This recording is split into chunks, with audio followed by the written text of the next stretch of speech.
Mãe dos Romeiros e mobiliza uma multidão de pessoas que vem de todos os cantos para conhecer esta santa, que é como se fosse uma mama italiana, que não quer nada em troca e também não cobra nada pelos seus feitos, mas exige que seus filhos sejam pessoas de bem. O programa Páginas de hoje veio até o Santuário de Nossa Senhora de Caravaggio, aqui em Farroupilha. Nós viemos conhecer a história de como a fé nesta santa começou por aqui.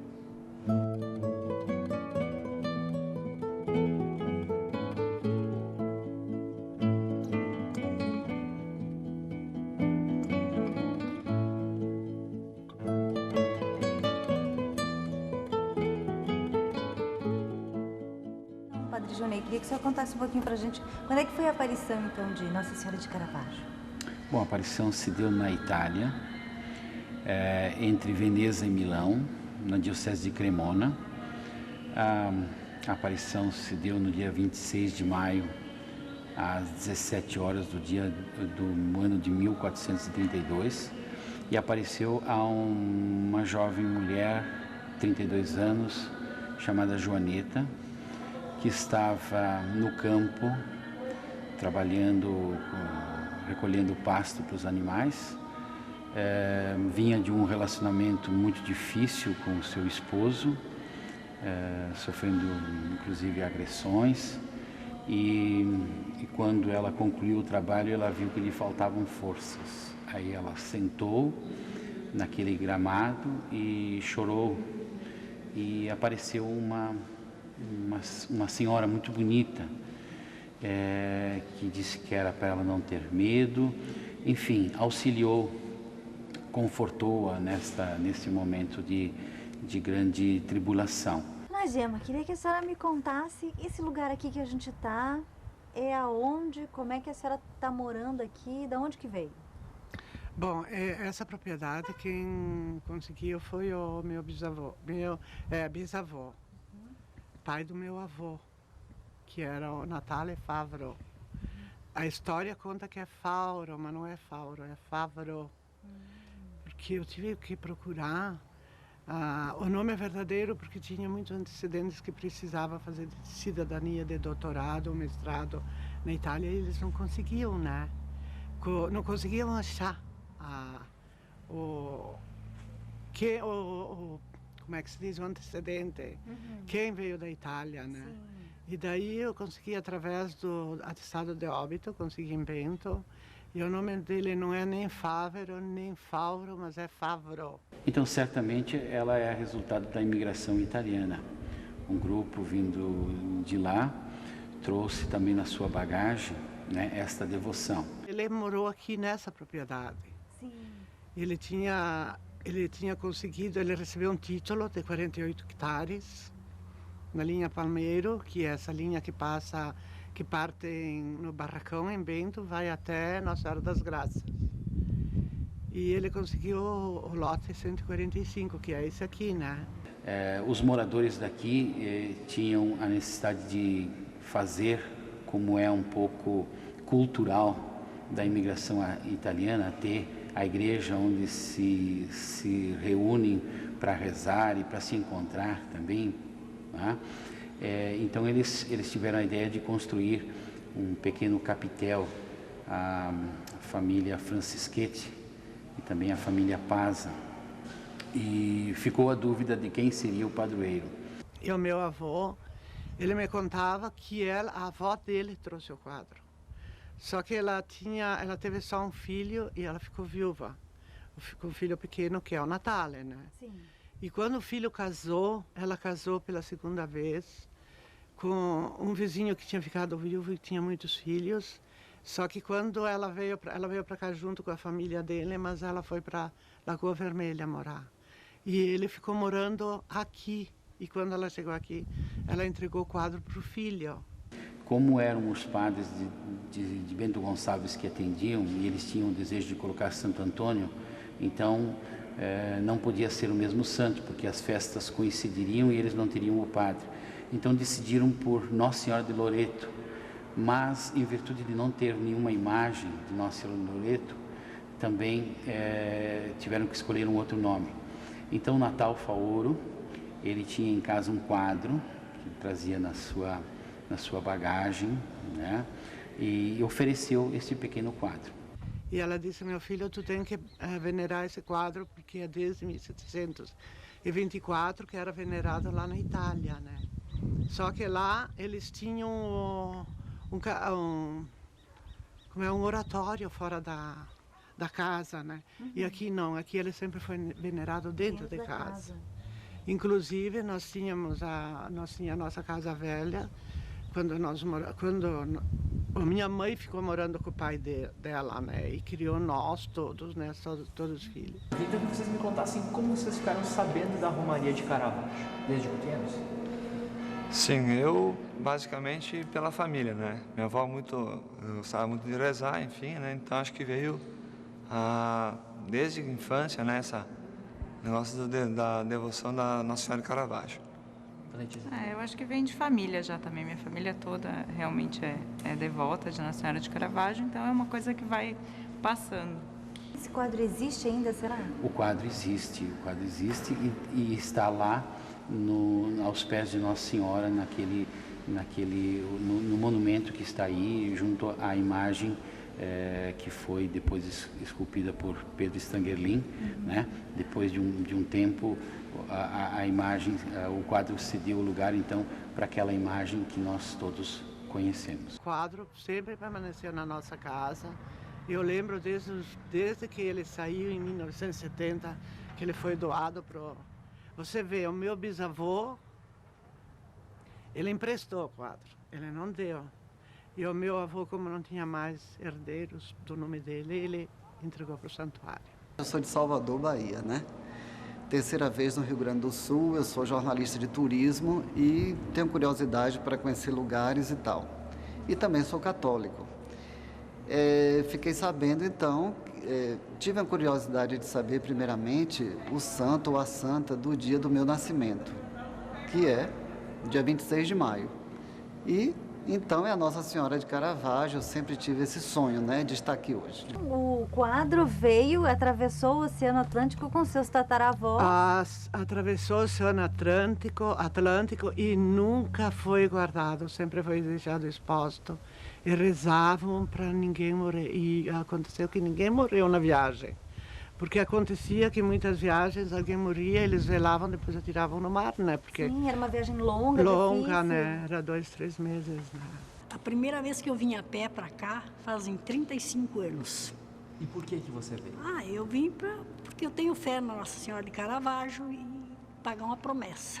Em 1953, no dia 14 de abril, vim para Caravaggio. E aí, o senhor estava dizendo que levou 18 anos para construir o santuário que a gente tem hoje, né? O Santuário Maior. O Santuário Maior. E que ano ele começou? 1945, e ele foi inaugurado em 1963. Então, nós estamos no jubileu, celebramos em fevereiro esse aniversário, assim, lembrando uma construção épica, porque eram poucas famílias, eram poucos recursos, tudo ficava distante. É impressionante que alguém tivesse a ideia e a ousadia de fazer uma construção desse tamanho, num lugar assim que foi descoberto aos poucos pelos peregrinos e pelos devotos. Havia fábrica então dos tijolos, estava com os tijolos, colocou uma malaria, se envolveu. Uma pequena particularidade muito interessante, a análise da terra para fazer o ladrilho, de fazer o piso futuro do santuário, que fosse com terra daqui. A análise feita em Porto Alegre não deu bom resultado. E então o engenheiro levou daqui os aparelhos e se instalou em Canoas, que faz o ladrilho. Dona Gema, a senhora deve ter acompanhado, porque demorou 18 anos para construir o novo santuário. A senhora lembra um pouco disso? Lembro. Eu estudava, nós íamos brincar lá no meio do santuário. O colégio era das Irmãs de São Carlos, né? Era bem ali onde que era a praça. Tinha o salão e tinha o colégio. Então elas soltavam a gente, tinha o pátio, mas às vezes a gente fugia ir lá embaixo do santuário, brincar, olhar, né? Sim. Só que as primeiras escadas ali que tem, eram fechadas para a gente não subir e cair, né? Assim que era perigoso? Sim, mas eu lembro todo. Das pessoas trabalhando, da movimentação. Havia pedreiros, práticos, quase todos daqui, um outro de Farroupilha. E senão eram moradores daqui, não vieram de fora. A parte das pedras, quem as tirava das pedreiras de transporte também. Essa igreja onde a gente está agora, aqui gravando a entrevista, é aonde? É ao lado do santuário maior, porque esse santuário foi construído em 1890, a sua inauguração se deu naquele ano, e como foi ficando pequeno, precisou ser construído, então, o maior, que completa este ano 50 anos, e ele demorou 18 anos para ser construído.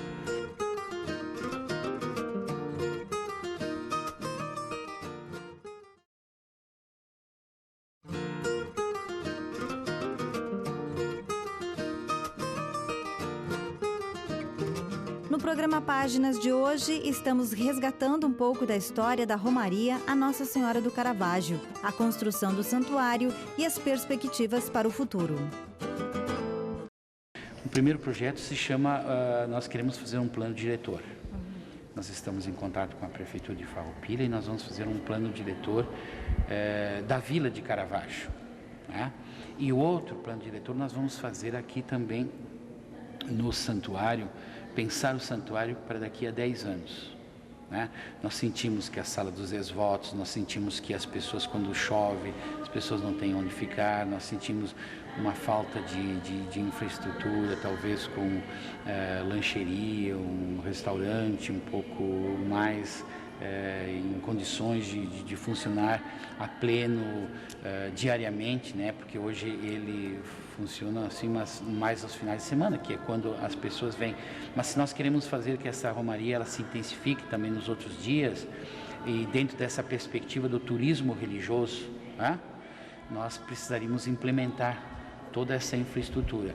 E a cada tempo se faz aqui uma construção, então nós queremos traçar uma linha pensando e projetando o santuário para aqui a 10 anos. Eu quero que vocês me contem de onde vocês são, como é que vocês vieram parar aqui no Rio Grande do Sul. Bom, eu moro em Itu, São Paulo. Nós programamos um retiro em Santa Rosa, no Mosteiro da Transfiguração. E a nossa viagem começou aí. Eu moro em Vargem Grande Paulista, São Paulo. Márcia, irmã da Sônia, cunhada do Mário. E viemos os acompanhando nesta viagem, na verdade, para o retiro espiritual que eles iriam fazer. E o desejo da minha mãe, em todo momento falando de Nossa Senhora do Caravaggio, nos trouxe de uma maneira até surpreendente para cá, porque nós não sabíamos da existência desse santuário. Quando soubemos, fizemos questão de trazê-los, meus pais, aqui, para visitar esse santuário abençoado. Agora, Caravaggio se desenvolveu bastante, meu Deus do céu. No meu tempo de juventude não tinha nada. O que a gente tinha no domingo era a catequese, no domingo de tarde, um terço, e depois a gente ia no campo, né? As festas eram realizadas no santuário antigo, agora reformado, e nas festas ele era pequenino. Uma observação que hoje não se dá tanta importância porque a evolução e modo de pensar, nós hoje somos mais egoístas ou individualistas. O que havia, por exemplo, a confissão. Santuário ficava aberto a noite inteira. A última missa era sempre a parte da manhã, no início, e depois eram as confissões. O padre Fábio estava falando que naquele período, que eu imagino que seja a década de 50, 60, 70 no máximo, se reunia, fazia toda aquela mobilização de muitos padres. Como é que é hoje essa organização? Hoje ela não é diferente, os padres realmente nos ajudam. os padres, nós todos, eu penso que todo o católico dessa nossa região entende que isso aqui é um presente de Deus, que Nossa Senhora de Caravaggio escolheu este lugar para morar bem perto da gente, que o povo escolheu essa devoção e nós respeitamos isso. A noite toda se atingia peregrinos. Havia fogos para cá, para lá, um fogo aqui, um fogo lá, quando era frio. E então, aí, para o pessoal se aquecer. Havia noites ou anos em que havia cerração frio. Então, havia espécie de tenda de lona que se estendiam para proteger. Era tudo difícil. A praça, quando chovia, tu pisava barro, entendeu? E as tendas eram feitas rústicas, né? Pegavam aquelas tábuas, aqueles postes, erguiam, faziam, assim, 2, 3 dias antes, né? Ou uma semana também.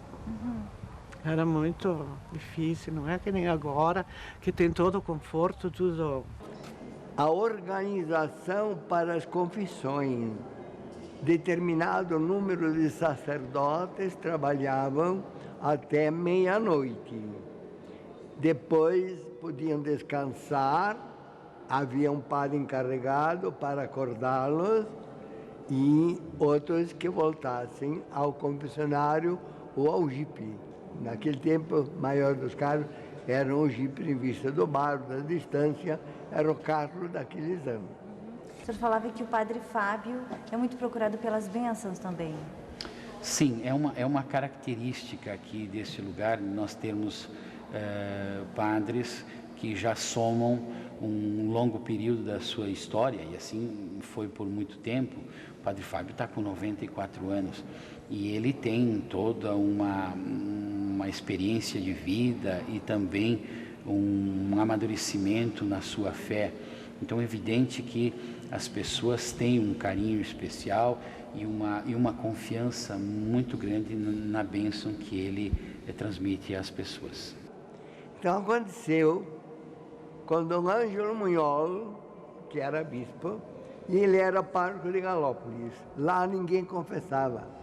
E a gente vê como entre homens também se brinca e o que vale o silêncio e alguma particularidade.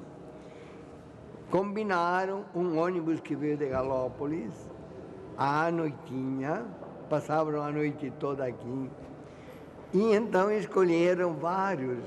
O primeiro vai, onde encontrar um bom confessor, faça sinal que todos vão lá. Foi o primeiro e caiu com o seu vigário, que ele nunca esperava. Fugiu de Galópolis para vir para cá, e aqui ele encontra o pároco dele, se confessou, e ele bancou o Vivaldino. Diz, eu entrei, mas vocês vão entrar também. Fez sinal e passou a toda a caravana que todos procurassem aquele padre, porque ele era excelente. Só que cada um que saía rindo. E a Romaria, tem mais ou menos assim, se tem uma ideia do histórico de quando ela teria começado por aqui? Na verdade, assim, bem ao certo, a gente sabe que ela é a 134ª Romaria. A cada ano ela foi ganhando, a partir do crescimento das cidades, uma importância maior. Veja bem, Caxias do Sul deve nos dar 80% dos peregrinos que vêm a pé no dia 26. Com o crescimento da cidade, houve também o crescimento dos romeiros, assim como de Farroupilha, assim como de Bento Gonçalves, de modo especial. E as outras cidades da região, e vamos alcançando também agora ali quem vai a Porto Alegre, né, outras cidades, então, que também fazem isso. Eu todos os anos venho, né? Então, bicicleta, sou ciclista também, né? Então, bicicleta eu vim, e a pé também, vim algumas vezes, né? Não vim todas as vezes de a pé. Todo ano a gente acaba vindo de alguma maneira, né? Algumas vezes até a pé, mas de uma maneira ou outra, todo ano a gente acaba aparecendo Ficava aqui. vindo. Até fora não só nos dias da devoção, enfim, mas a gente passa por aqui, né? Então a gente vem aqui, reza um pouquinho, é bem tranquilo. Todos esses lugares, né, de peregrinação remetem a uma grande emoção, né, a fé popular. Eu acho isso importante, né, porque o mundo precisa se espiritualizar, né? Estamos numa competição muito grande, não temos mais tempo para nada, né? Para parar, para pensar, para refletir nos outros também, né? E a procissão, eu acho que a população externando toda a fé que tem a ela, Nosso Senhor Jesus Cristo e a Deus. Continuo vindo, só não a pé, mas quando dá no jeito eu sempre venho. E o que você acha da Romaria de Caravaggio?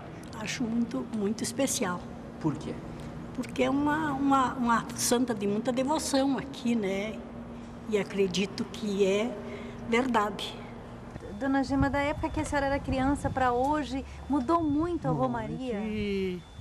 Antigamente, o pessoal, as famílias ajudavam muito, sabe? Eu me lembro meu pai também, ele tinha uma tenda e eu também ajudava, trabalhava desde que comecei eu acho que 12, 13 anos ajudava meu pai, depois eu fui para as esmolas.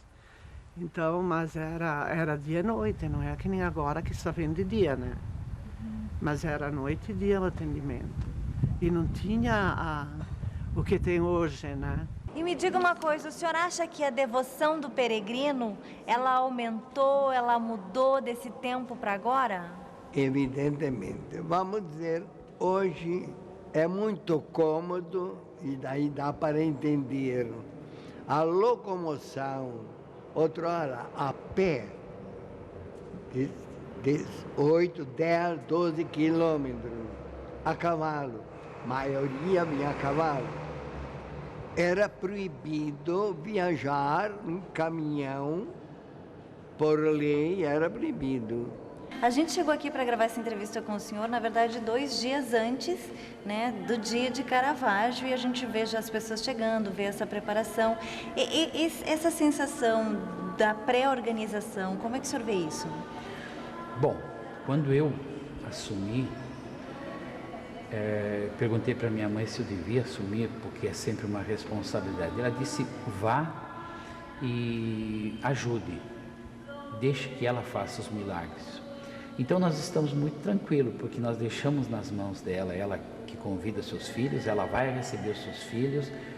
Eu tenho certeza que nós vamos cuidar da infraestrutura e da maneira mais apropriada, mas fundamentalmente quem vai receber, quem vai aconselhar os seus filhos é a própria Nossa Senhora de Caravaggio. Fé, devoção e emoção foram as 3 principais características que encontramos ao entrevistar as pessoas que participaram desse programa. A palavra mãe também esteve muito presente. A festa de Caravaggio acontece anualmente no dia 26 de maio. Esse ano, cerca de 255 mil fiéis visitaram o santuário em sua 134ª Romaria.